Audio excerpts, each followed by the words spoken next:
কেউ দেশি বিদেশ যাইলেন মেলা বছর হয়ে গেল গা। বাড়িটাতে যেতেন না? কি আর কইম দেশে, আইছি তো 6-7 বছর হয়েছে। এখন ঋণ তো আর শেষ হয় না, বুঝেন না? বাড়ির যে ঋণ এগুলা শেষ হয় না, একটার পর একটা একটার পর একটা খালি চলতেই আছে। এইভাবে চলতে আছে আর কি প্রবাস জীবন। যামো সামনে, ইনশাল্লাহ যামো 2-1 বছর পরে। কি বলেন দেশি? আইলেন 6-7 বছর হয়ে গেল, এখনো রেন্ডু রয়েছে।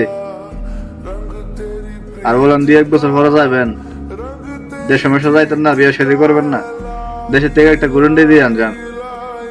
আরে ভাই, দেশে কি কইলে যাওয়া যায়? নতুন বিদেশ আইছেন তো, 2-1 বছর যাই লাগ, তারপরে বুঝবেন দেশে যাওয়াটা এত সোজা না, বুঝলেন? বিয়া বিয়া ইনশাল্লাহ একদিন হইবেই।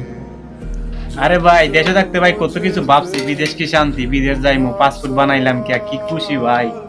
আমি বিদেশ আয়া ভাই বুঝতেছি 6-7 বছর যাই গিয়া রেন ভাঙতে ভাঙতেই দেশে যাওয়া তো দূরের কথাই ভাই। এটাই প্রবাস জীবন ভাই, কিচ্ছু করার নাই। উড়া গুলা